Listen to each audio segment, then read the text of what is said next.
Welcome back to another episode of FNL Fridays. I am Teresa, your host, and today we are here with Neely Waiche. She is an integrative nutritionist practitioner and the owner of Sweat Society Fitness here in San Diego. Hi, Neely. Hi. Thank you so much for joining us. Why don't you tell us just a little bit about you and what you do and how you got into the fitness and nutrition field? Well, thank you so much for having me. Of course. Like you said, I'm the owner of Sweat Society Fitness. I'm personal trainer and fitness instructor. I also do a lot of holistic nutrition as an integrative health practitioner.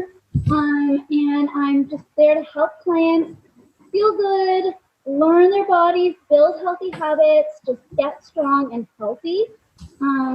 So I started out doing that actually with my degree in kinesiology. Right. And I soon went into corporate fitness. Okay. And I ended up actually back at my alma mater and actually taught kinesiology classes for a few years. I saw that. I was curious about that. So you were a professor or like a TA, or what did you actually do? Not necessarily professor status, but instructor status. Awesome. And I actually taught a few different classes. I developed them from the beginning. Wow. Two of my really good classes that I developed, one was a beginning weight training class, and then another one was a fitness training for women, which actually was a all women's class. And we focused on getting girls comfortable in the gym. We focused on teaching them healthy nutritional habits and then healthy lifestyle habits. It was an amazing class. I taught these classes for over 7 semesters. Wow. Building them up over time, and each semester just getting better. I bet. And it was just an amazing thing. Actually, one of my instructors currently at Sweat Society, Mariah, she used to be one of my students. Oh, wow. Yeah, after working with her over the semester, seeing how much amazing potential she had, I actually invited her to work with me and taught her everything I knew about training, working with clients, teaching classes, and now she's been with me for over 2.5 years. Awesome. That's so cool. And I love that you developed your own program, and you and I obviously have a lot in common with, wanting to empower women and teach them physically and mentally how to be stronger and positively affect their lives. So I just love that you were able to create your own program and help so many women do that. It has been so much fun. I absolutely love it, interacting with every single person, knowing that everybody is a little bit different, but has the same foundation of wanting to be healthy, good mindsets, wanting to just work out and learn about their bodies is one of the most amazing things. Totally. And I love, as a trainer as well, I love all my clients, but I especially love when I work with somebody, women included, that they do something that they never thought they could, or they are stronger than they ever thought they would be, or they're lifting more weight than they ever thought. And it's like, damn, it just feels really good to be a part of that. It's amazing. It's nice to be able to teach clients things that they didn't know either about their body or about how to maintain a healthy lifestyle. And once people start to adopt these small habits and then they see the overflow and the ripple effect, how it changes their life in other ways, that to me is the most rewarding thing. It's amazing because you see somebody, at one point, and then months or years later, I actually still get emails from students sometimes that say, you started me in weight training and now I do this. That's so awesome. Their life has been completely changed. Yeah. Well, I can tell you're super passionate about it. So, so it's awesome to have you on here because I just love, I love having strong, empowered, change-making females on here, and clearly you fall into that category. So thanks again for being here. Today, I wanted to talk a little bit more specifically about the integrative nutrition side of things, and something that's a really heavy topic, I think, for a lot of women, and that is, what are the first steps you need to take when you want to stop dieting? Because you and I both know a ton of us diet, men too, but especially women. And it can be really scary and confusing, and I don't know what else, but when you're ready, when you're like, you know what, I can't diet anymore, I'm done. So I wanted to have hear your take on that, and what you would say maybe the first steps are, and what to think about when somebody's ready to stop dieting. Well, I think the fact that they get to that mental state and that mindset of, I want to stop dieting, that 100% is step one. That is the biggest thing. What to do next is creating a good foundation for yourself. And that can be expressed in a few different ways. From a nutritional perspective, looking at the foods that you're eating on a daily basis, on a consistent basis.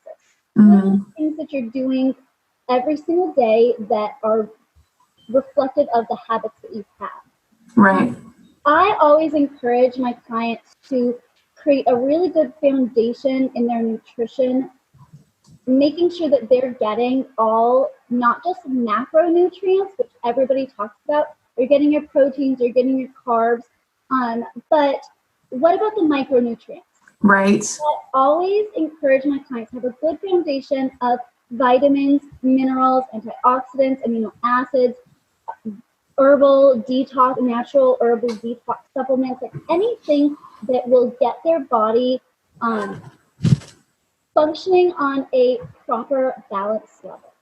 Right. That is one of the most important things. So starting with a good foundation. Absolutely. In a better way, I always say where to begin: breakfast. Start with breakfast because it's the first thing that you do in the morning. And right. You have a good solid foundation with your breakfast. Even if the rest of your day you end up eating junk food, at least you started off really well throughout the day. That's a good point. I like that, because I guess my approach with things is kind of like, see where maybe you're having the most struggle and address that first. But I never thought of specifically like the first thing you eat, but it kind of makes sense, right? Because a lot of us, when we eat a really good breakfast that we feel good about, it's like, oh, I feel ready for the day. I feel like I'm setting myself up on the right foot. So that's a really good piece of advice, I think, is to just focus with like the first thing you're eating. Yeah, I think everything kind of comes down to a conscious effort. And I think that if you start the day off really well, then maybe throughout the day, you'll make that conscious effort in other ways throughout the day. If it's really good, you're going to think, wow, my digestion feels good, my energy feels good. I'm fueling myself properly. Let me make another decision in life that will continue that. Let me go take a workout class in the afternoon. Let me, relax a little bit and not stress so much in my mindset during work. Right. It kind of just continues. Everything snowballs very easily. Right. So starting with a strong foundation is number one. Now, what about, it sounds like that kind of involves their mindset as well, but what you had just mentioned was a little bit more practical, right? The actual foods, the macros, the micros, making sure you're starting off with a good breakfast. So what about mindset, maybe in the very beginning? Assuming that they've decided, I don't want to diet anymore. Because there's a lot of challenges with that thought, right? I went through it. I don't know if you've experienced it, but I dieted for a long time. I had multiple eating disorders. And when I finally decided to stop, it was terrifying. The letting go of control, the fear of all the weight gain, the fear of what people would think of me as, a fit person that's not eating the way that I used to. So, there's a lot of hurdles that are not just about the food. It's a lot about mindset. So in that regard, what advice have you given to your clients, or have you used that you think helps when people are ready to make that shift mentally? Yeah, well, honestly, mindset obviously is a huge portion of it, not just the actual actions that you're taking. What I think I see a lot with people, and what they don't tend to recognize is that willpower is a fluctuating thing. You are never going to always have willpower 100% of the time. Totally. 100% all day, every day. Right. It's always fluctuating.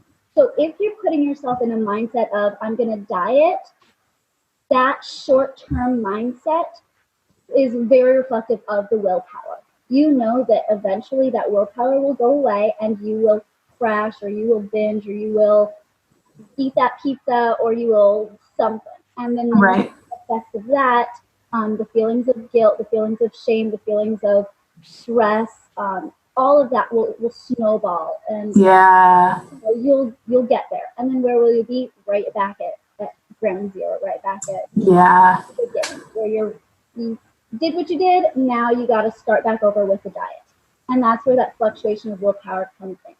So on the mindset topic, I say when people understand willpower is a fluctuating thing, right, you got to let that go. Don't do short-term habits that you know are not going to be able to last long-term. So that's the foundation of everything comes in, and actual actions that you're taking. Right.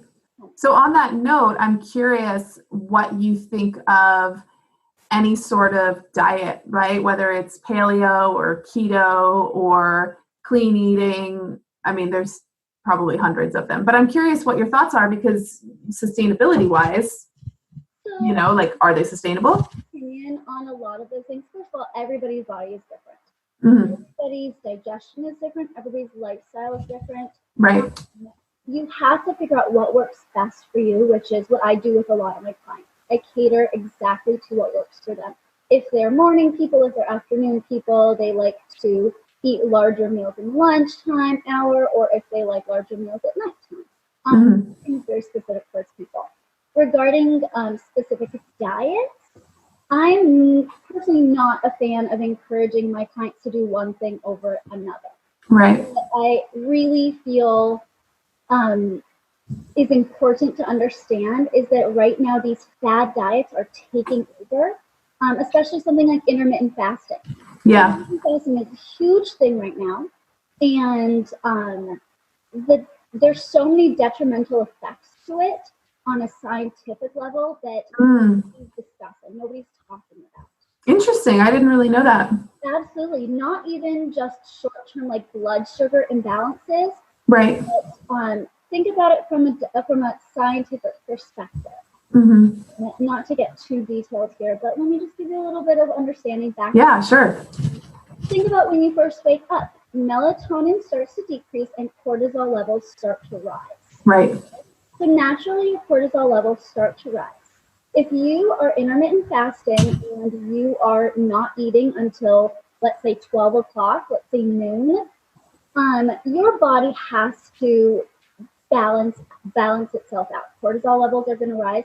They're going to want to come down. What happens is you have something called your HPA axis, hypothalamus pituitary adrenal axis. It's a whole feedback loop that you go through to control your hormones, and in this case, the cortisol levels. Right. If you intermittent fast, if you don't feed it anything. For instance, carbohydrates will cut cortisol levels. So if you don't eat anything and you're not eating, for instance, those carbs in the morning, your cortisol is going to go through this entire feedback loop, and it's going to spike again. So what happens is you start to layer cortisol levels and feedback loops one on top of the other. What happens most importantly that I really like to tell people is that if what I see a lot in the studio is that people come in to work out and they don't eat. They haven't eaten anything. They're fasted. They're fasting. Exactly. Right. So what happens, once again, cortisol levels are already rising because now you're in your waking hours, right? And then they exercise. Exercise is the stress of the body. We know this. Right. Stress naturally will increase cortisol. Mm. A little bit more perspective on these feedback loops and this layering of your stress hormone. And it's only going to increase. It's only going to keep increasing. Interesting. Finally balance it or cut. And so over long term, that will create all your imbalances in your hormones, your thyroids, your adrenals, everything, weight gain, mood effects, everything that you typically see that people experience, bad sleep, bad digestion, like we said, weight gain, which is a huge thing for people. They don't tend to realize that they're actually doing this to themselves, thinking I'm going to intermittent fast and lose weight and it'll be good for me. When in fact, it's what's causing the weight gain. Interesting. This is new to me because, well, I don't do intermittent fasting. Of course, I'm familiar with it, but I was not aware of what you just told me. So I'm gonna have to do some more research on that. That's interesting. So back to your tips, right? So we're starting with a good foundation, and obviously that's mentally, but also with a plan food-wise, right? A tangible plan with our food. So after they have their foundation and they're starting with their breakfast and getting that in order, what would you say is maybe the next step or another tip for how to stop dieting? So that's really great. So like I said, kind of breakfast is really good. I always say start off with, have a really good smoothie, something like that, that has some spinach, that has some blueberries or some carbs, that has maybe a little bit of some almond milk, non-dairy, something like that. Get a really good foundation. And then the second part of it is educating yourself as much as you can on nutrition in general. It can be a very, very hard thing, which is typically when I would suggest enlist a professional, just because the time it's going to take for you to learn and read and everything, somebody's already done it. Yes. So understanding where you're coming from and what you're doing and what your habits are is probably going to be the next step. Any good dietitian, nutrition would typically say, write down everything that you're eating. Let's see where maybe your problem areas are. If you're getting enough fruits and vegetables per meal. The goal essentially is to get, and everybody's a little bit different on this, but I encourage my clients to get at least 2 cups of vegetables per meal, let's say breakfast, lunch, and dinner. Right. Which can be really hard. So you got to start slow. Most people are. Yes. Yeah. Even me, I'm like 2 cups for breakfast. Like what? I do 2 big handfuls of spinach in my in the morning. There you go. I know I'm covered. Easy. Gotcha. Right. I'll have a salad for either lunch or dinner. And then I'll have some broccoli, some cruciferous vegetables, something, like I said, either lunch or dinner. Okay. It's a lot easier than you think. But that's sort of the goal. And I always encourage people to slowly build to that. Start with half a cup of something. Anything green, start with something like that, and then slowly increase your weight. Start with breakfast. Right. Build to 2 cups. Start with lunch, so on and so forth. So just small steps on a daily basis with your nutrition can have a huge impact. For sure. When you start to add is you unconsciously start to subtract the unhealthier thing. Right. And it's, like I said, once again, it's hard to know what's healthy, what's not. I have a ton of clients that come to me that say, oh yeah, I eat really healthy. And I say, okay, let's see, write it down. Tell me. Right. And what they consider themselves to be healthy, or what they would think is healthy because mainstream society is kind of telling us this is healthy, typically shocking and isn't. Right. And like I said, that's where the professional comes in. Let's teach you what's healthy, what's not. Let's teach you what works for your body. So just to jump in, would you recommend, I know this isn't going in line with our numbered bullets, but would you recommend that anybody who's ready to stop dieting just work with a professional, like either way? Depending on, obviously there's a bunch of different nutrition specialists, right? But would you recommend that for anyone who's ready to stop dieting? I think for somebody who's ready to stop dieting, depending on how, well, obviously there's typically financial costs to it. Of course. I would say more, how much time and effort do they want to give to it? So you Mm. yourself. There's a lot of information out there. However, some of it, can be true or not true. Right. It's hard to Yes. decipher what's good versus what's not so good advice Right. out there. But I would say find a friend Mm-hmm. is interested in nutrition, who's interested in eating healthy, who you Right. recognize as, wow, I think this person maintains a healthy lifestyle. Go talk to them.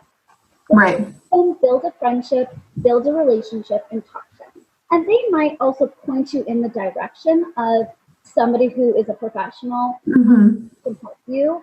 But the best and easiest and fastest route to go is, yes, I would say, find yourself a professional that you actually also agree with the majority of what they say. You Yes. don't by any means have to agree with absolutely everything they say. That's such a good point. Everybody's different. Yeah. Right. It's the easiest way. It is a financial cost. There's always Of course. Of course. But I think a lot of times it's not a long-term cost. I know I've worked with I don't know if they were specifically nutritionists, but they helped me with my nutrition. And then I've actually worked with a dietitian, and then I worked with somebody who specialized in intuitive eating. And with those experiences, they were all short term. It was just, like you said, here's someone who knows. Well, not all of them necessarily know what they're talking about, like you said, but there are plenty of good people out there, and those are the ones obviously that you want to find. But you go to them for maybe a few sessions, or maybe you work together for a month or even one session, just to say, hey, here's where I'm at. I'm not really sure what to do. Can you just give me guidelines or pointers or a plan? And for me, again, having worked once with a dietitian, it was funny because at the time I was a personal trainer and I had my nutrition specialization, but as you probably know, it's a lot harder sometimes to hold ourselves to the standard that we hold other people to. So I was like, you know what? I don't want to have to plan my own nutrition because I get in my own head too much. So I'm going to just take this to somebody else.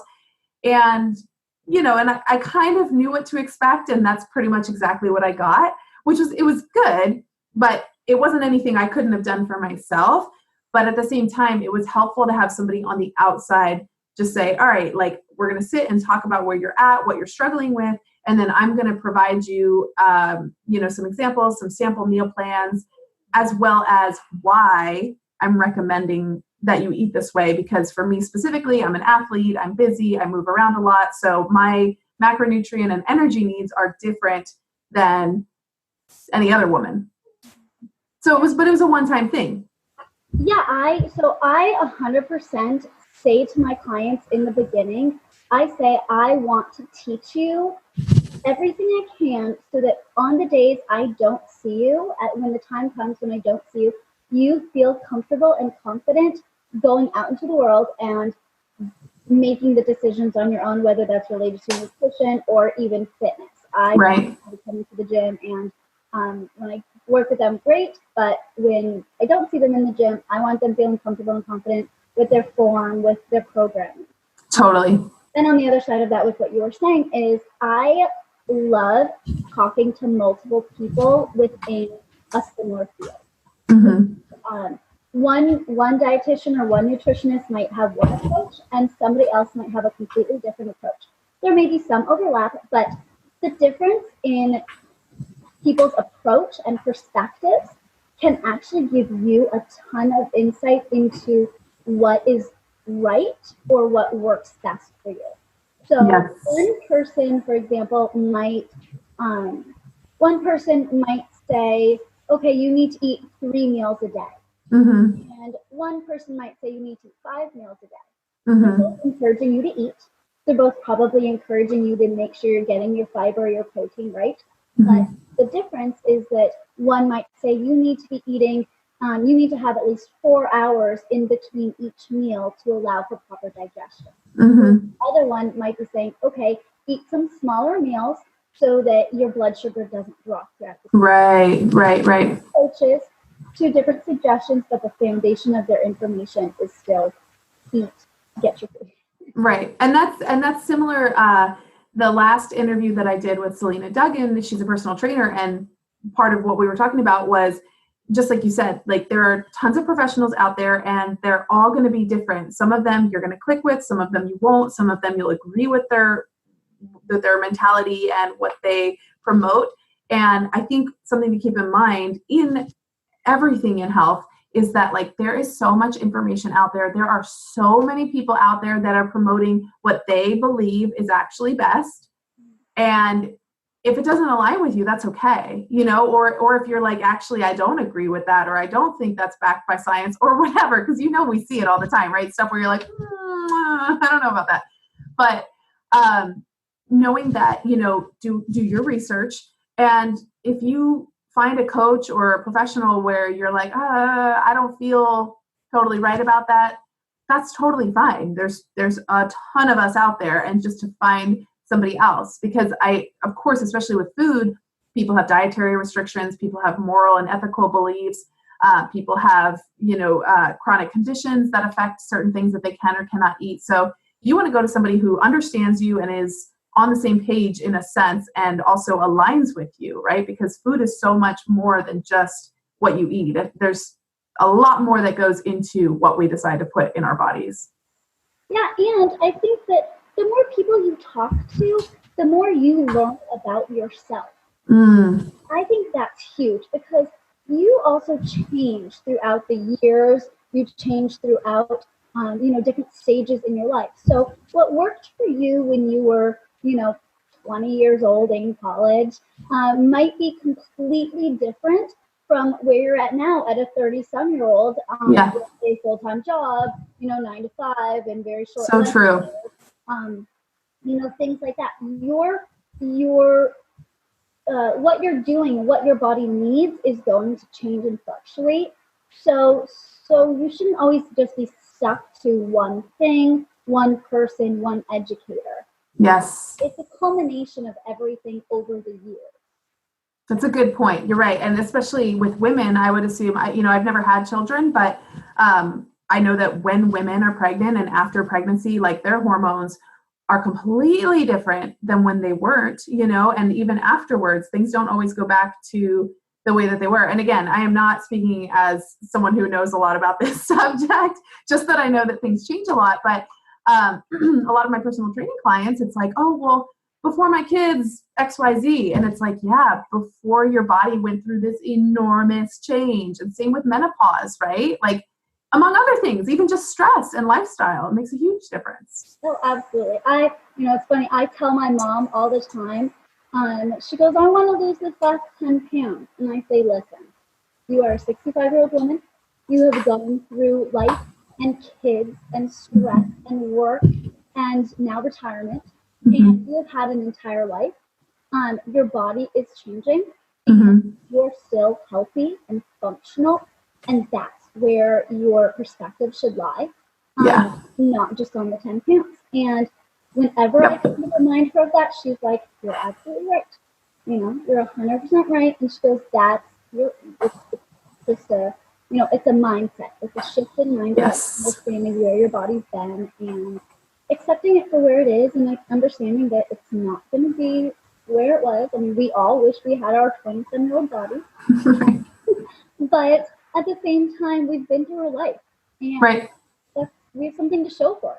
Oh, it's so true. It's so refreshing to hear someone else say that, but agreed. Like, I have my stuff with my body that I would like to see change or whatever. But the point being, I'm not as young as I used to be. And yes, our metabolism changes and we go through different life events, and maybe you develop some sort of digestive issue, or even if you have nothing negative happening, right? It's just your body changes. And I think that's hard for some people to accept and acknowledge. And it's also, unfortunately, the pressure that no matter our age, until maybe, 80, it seems like there's still eyes on us, and it's still this expectation that we have for ourselves and society has for us.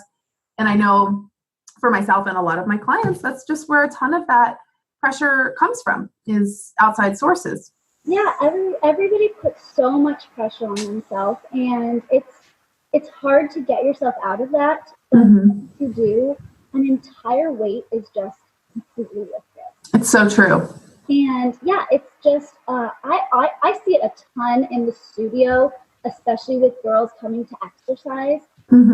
Everybody feels nowadays that they need to be working out 5 days a week, every single day. They need to be sore. They need to be, burning up an, huge sweat. They need to be just killing themselves. Right. And I think society has kind of done that. And that sort of also goes along with the diet mindset also. You feel like you have to punish yourself. You have to struggle to feel proud of going through that struggle. I always tell my clients that come into me, any of the girls that come to group fitness classes, I always check in with them every single day, and I ask them, I said, did you work out today? What did you do? What did you eat? Where are you at on today's daily fitness nutritional perspective level, right? Right. And they say, what did you do during the week?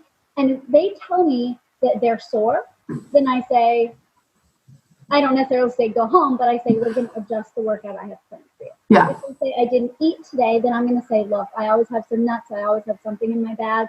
The blood sugar doesn't drop. Like, I'm always very cautious of them. But I say, okay, next time before you come in, I want you eating something. Right. So people put the pressure on themselves, and that's very unnecessary. Right. And I always am one to encourage, like, relax. Don't, relax, and actually you'll end up seeing more changes in your body when you do relax a little. Right. Right. So, like we talked about kind of on a scientific hormonal level, when you're stressing your body, it's not going to allow you to lose the weight. It's going to it's in survival mode.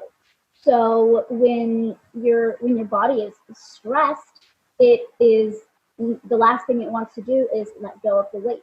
Right. Which is a good point. Right? Yeah. Yeah. But I mean, I've seen that's true. I've seen that. I've, talked to women who, one of my girlfriends actually, she said, she's, struggling with her weight and trying to lose weight. And she went on a vacation, and she's like, we just did whatever and ate what we wanted. And she's like, and I lost weight. And I was like, yeah, I mean, it makes sense, because your job here, even though you like it, you always talk about how stressful it is. And that's like every day you're there for hours a day. It doesn't really surprise me that chronically stressed, you're probably not going to lose weight. And it's unfortunate, because a lot of people, it's like they can't just quit their job, but just kind of tying it back into what we were saying, we've got establishing a foundation. And then I believe you said the second thing you want to do is kind of start monitoring your habits and like tracking your fitness and nutrition habits. Yeah, learn about what habits work best for you. So learning, if you're a morning person who likes to get up early in the morning and start the day with exercising, or learn if your energy comes in later in the afternoon. If that comes in, that's the time that you should be working on. Learn if you like to eat a bigger meal during lunchtime or maybe during dinner time. And also, there's also another thing you can learn, and I always work with my clients on this. You can find your protein and carbohydrate tolerances. Like what your body responds the best to. Yes, about how much protein your body needs and how much carbohydrates your body needs. Right. Some people are better having their carbs in the morning. Some people are better in the afternoon. Some people evening. You can learn about where your body feels its best, or at what point in time your body feels its best. So it sounds like a lot of experimentation in that sense. It is, yes. Yeah. With nutrition, I feel like can be trial and error. Yeah. It's educated trial and error. It's not just trying diets and then seeing if it works for a month, and then if it doesn't, trying another diet. Right. It's really figuring out what your body adjusts to, how your digestion is, what eat patterns are, and what works to accommodate those things. We're not going to force the body to do something it doesn't naturally want to do. Right. That's typically what happens in diets. You're forcing the body to do something it doesn't want to do. So right. Right? Yeah. So after they start paying attention to their habits and kind of start figuring out physically what feels best for them, is there any, final step or next step to I guess, ultimately be done with dieting or to just continue on this lifestyle as opposed to any sort of short-term diet? Yeah, I mean, I think on the long term, you're always learning and you're always changing and you're always adapting to what works for your body, which is kind of what we talked about. Right. So it is always going to be an ongoing process. There's not necessarily a final step. It's more about learning the maintenance of it, building those habits, feeling what works best for you, and then when you check in with yourself and say, okay, I think it's time to adjust because what I'm doing isn't quite working as well for me, then it's checking back in and maybe kind of reverting back a step, saying, okay, am I starting off my day with like a good foundational smoothie or something? Right. My 2 cups of vegetables per meal. Am I getting sleep? Am I stressing out too much? Am I forcing my body, into more stress than it needs to be? Right. Here, the long term is learning to just check in with your body. Yes. Awareness. Yes. Just being completely just aware of what's going on in your body and recognizing when it is time to check in. Totally. And I think what's really important to your point is to have tools to do that. And it just popped into my mind. You and I both obviously know about this journal that I created, right? And I was thinking, I'm like, this is kind of exactly what I created it for or what it could be used for. So like you said, tracking, paying attention to what you're eating, tracking how you're feeling, tracking your sleep, your moods, your stress levels.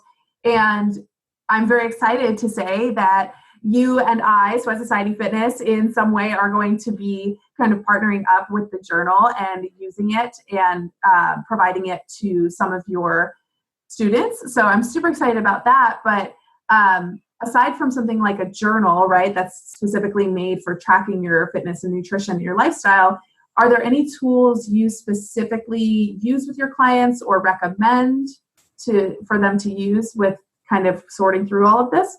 Well, honestly, I love people to do the journals. I think that's great if that works for them. If they like to write, they like to write. People like to talk and just verbally process. So that's kind of where I like to come in with my clients. I always like to check in with them every few weeks, every few months. I'll sit down with them and have a session where it's like, you know what, let's just talk and figure out what's going on. Do we need to work on something? So it's either you're checking in no matter what, but it's just the route that you like to take. So right. It's talking with a friend, going back, talking with a professional, having that one check-in session with a professional every maybe 6 months.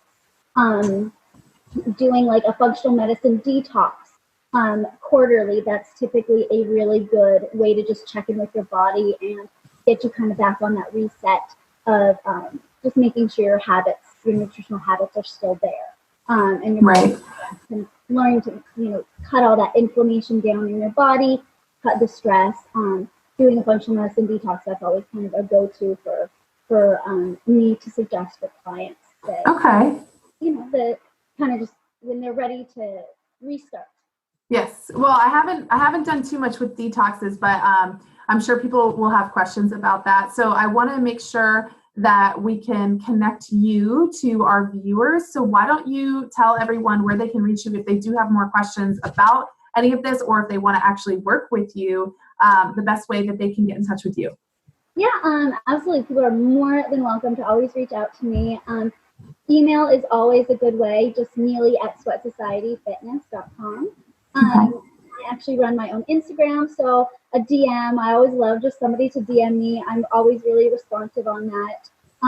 And that's always kind of a good outreach to just directly connect with me. Perfect. You'll see my website also, so just sweatsocietyfitness.com. And all my information is on there. And group fitness class schedules on there, personal training is on there, nutrition is on there, and somebody can always just send me a little contact us message. Awesome. Okay. I'm, small business, it's me, so I control everything, meaning or a message, I'll directly answer it.